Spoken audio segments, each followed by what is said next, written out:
Hello, ഞാനിങ്ങനെ യൂട്യൂബിൽ video നോക്കിക്കൊണ്ടിരുന്നപ്പം pineapple പൊരിച്ച അതിൻ്റെ ഒരു വീഡിയോ കിടക്കുന്നത്. ഞാൻ ഈ സംഭവം കണ്ടിട്ടില്ല. ഞാൻ ആ വീഡിയോക്കകത്ത് കയറി നോക്കിയപ്പോൾ ഒരുപാട് പേര് ഇത് ട്രൈ ചെയ്തിട്ട് നല്ല അഭിപ്രായം പറഞ്ഞിട്ടുണ്ട്.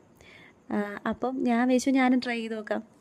ഈ ഒരു സാധനം ലാസ്റ്റ് ട്രൈ ചെയ്യാൻ പോകുന്നത് ഞാനായിരിക്കും. ബാക്കി എല്ലാവരും ചെയ്തിട്ടുണ്ടായിരിക്കും. അപ്പോൾ അതിൻ്റെ ടേസ്റ്റ് എന്താണെന്ന് അറിയാനുള്ളൊരു ആകാംക്ഷ ഉണ്ട്.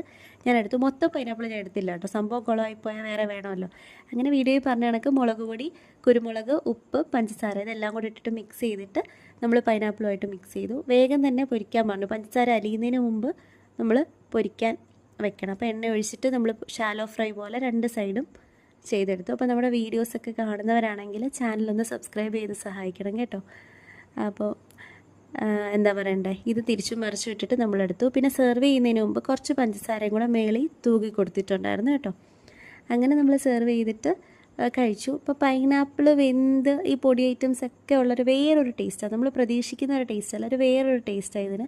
എനിക്ക് സംഭവം ഇഷ്ടപ്പെട്ടു. പക്ഷേ എന്നോട് പേഴ്സണലി ചോദിക്കുകയാണെങ്കിൽ എനിക്ക് ഏതാ ഇഷ്ടപ്പെട്ടതെന്ന് വെച്ചാൽ നമ്മുടെ പച്ച പൈനാപ്പിളിൽ മുളക് പൊടിയും ഉപ്പും കൂടി ഇട്ട് കഴിക്കുന്നതാണ് എനിക്ക് കൂടുതലായിട്ട് ഇഷ്ടപ്പെട്ടത്. ഞാനും അമ്മയും സംഭവം കഴിച്ചായിരുന്നു കേട്ടോ.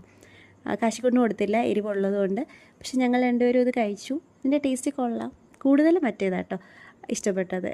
അപ്പോൾ നിങ്ങൾക്ക് എങ്ങനെയാണെന്നുള്ളത് താഴെ കമൻറ്റ് ചെയ്യാൻ മറക്കല്ലേ. അപ്പോൾ എല്ലാവരും സുഖമായിട്ടിരിക്കുന്നു. ചാനൽ എല്ലാവരും ലൈക്ക് ചെയ്യുക, സബ്സ്ക്രൈബ് ചെയ്യുക, ഷെയർ ചെയ്യുക. അപ്പോൾ okay, Tata, bye bye, love you all.